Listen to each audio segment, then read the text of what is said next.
Salve, salve, salve, salve, rapaziada! Tudo certo com vocês? Como vocês estão? Esse trambolhão aqui em cima da mesa é meu carregador portátil, cara, que minha namorada me deu. Não lembro se foi dia dos namorados, aniversário. Eu tô postando um conteúdo aqui no TikTok. Depois eu divulgo meu TikTok aqui pra vocês. Tô gostando de fazendo um videozinho aqui de Paris Saint-Germain e Real Madrid, que sapeca e aí é absurdo. Mas vamos falar de Atlético, que a gente tá aqui exatamente para isso, falar dessa sequência que o Atlético pô, ganhou do Amazonas, mas a temporada não acabou, né? E a gente tá focando muito em mercado da bola, mas a gente precisa lembrar que mercado da bola não é o fim, mercado da bola é o meio. E óbvio, a gente deve ter os reforços à disposição pro jogo contra o Goiás, mas eu lido com essa partida contra o Goiás de outra forma. Eu lido com esse jogo como um jogo que tá na hora do Atlético começar a ser mais efetivo contra os times da parte de cima da tabela e vou além. Tá na hora do Atlético começar a ser mais efetivo em jogo grande. O Atlético ele construiu uma personalidade, meu povo, nos momentos mais vencedores que o clube teve na história recente, sendo um clube que crescia muito nos momentos certos. E eu sinto muita falta dessa personalidade do Atlético nos dias atuais. Eu lembro ali 19, 21, 22, o time vinha até oscilando em jogos de não tanto apelo, mas cara, chegava um jogo grande, o Atlético se transformava, a Baixada se transformava. E acho que o Atlético ele nesses jogos ele precisa começar a passar um pouquinho mais de confiança pro torcedor, né? Porque desde o confronto contra o Bolívar, você teve Vasco, sabe? Você teve, sei lá, na Série A do ano passado, Bragantino, Vitória, Fluminense, jogos que, se fosse em outro momento, o Atlético brigando para não cair, com a personalidade que o Atlético tinha, seria natural que o Atlético conseguisse somar os pontos ali.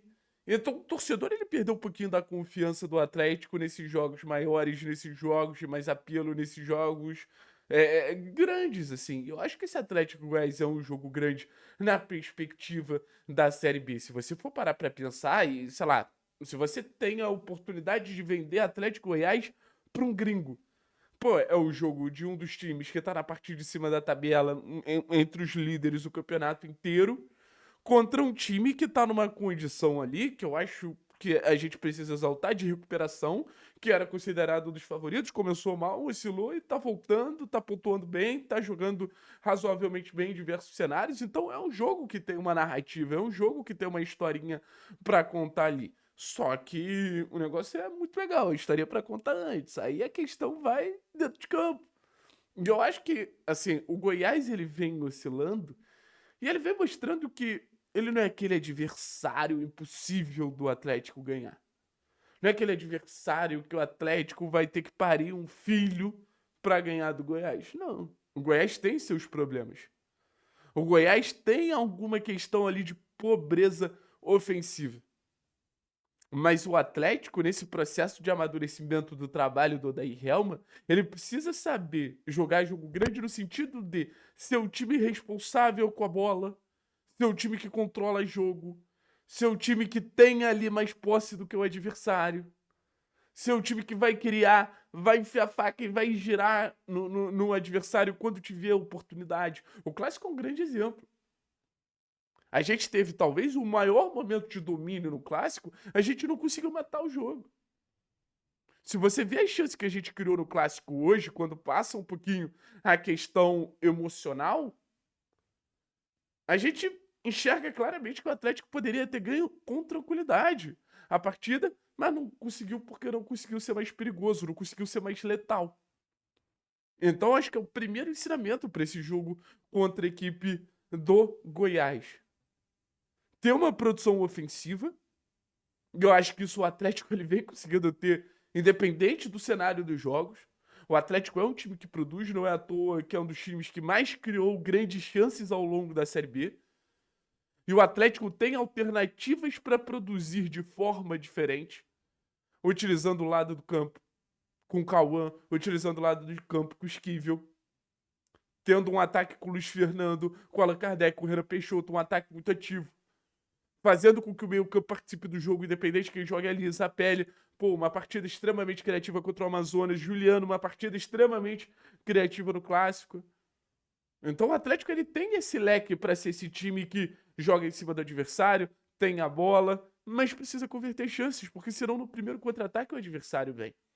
A historinha ela tá muito bem construída pro Atlético ganhar o jogo, mas a historinha também tá muito bem construída pro Atlético perder o jogo. Numa transição, 1-0 pro adversário, numa bola parada, 1-0 pro adversário, e aí a gente começa a falar também das fragilidades defensivas desse Atlético, e virar um jogo na Série B, como por exemplo a gente fez contra o Remo, é muito difícil. É muito complicado. Então, assim, acho que a defesa do Atlético ela vive até num processo melhor.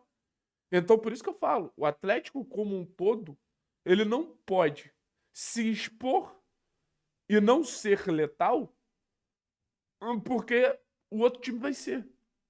E acho que a gente citou aqui o jogo contra o Remo, pra mim, não sei se dá pra ser considerado um grande jogo, mas pra mim é um grande exemplo de atuação que o Atlético tem que se esperar.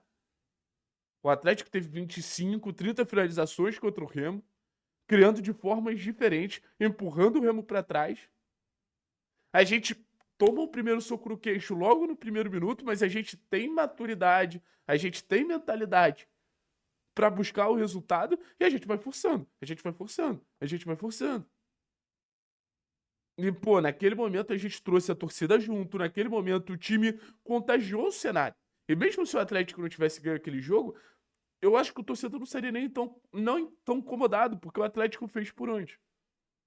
Então acho que a gente já tem que começar a pensar nesse jogo contra o Goiás, as maneiras de, pô, empurrar o Goiás pra trás, de se impor contra o Goiás, é uma frase que o Atlético se esqueceu há muito tempo.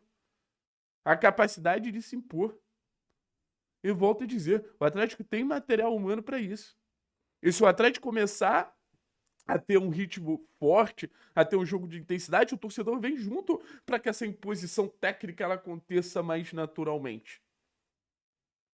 Então, assim, volto a escalar mentalmente o Atlético na minha cabeça e eu acho muito difícil que esse Atlético não encontre os espaços. Pô, Esquivel e o Cauã é uma baita dupla de laterais nessa perspectiva ofensiva.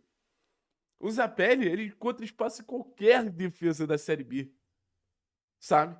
Aí você tem o Luiz Fernando, que tem que se movimentar, tem que se aproximar dessa capacidade do Zapelli de acionar ele em profundidade. Deu muito certo contra o Amazonas, um gol anulado, obrigou o goleiro a fazer uma grande defesa. Aí o próprio Alan fazendo presença na área e outra. A gente vai ter os reforços para trazer mais desse repertório, mais desse leque de opções, mais dessas alternativas para o Atlético seguir atacando, para o Atlético seguir pressionando, para o Atlético seguir oferecendo esse fluxo de chances. Que é basicamente isso que eu acho que esse time ele precisa fazer. Então, para cima do Goiás, velho. Para cima do Goiás e voltar a se impor. Talvez o grande recado do vídeo seja esse. Fazer o Atlético voltar a se impor. Valeu, pessoal. Tamo junto, é nóis. Forte abraço. Tchau, tchau.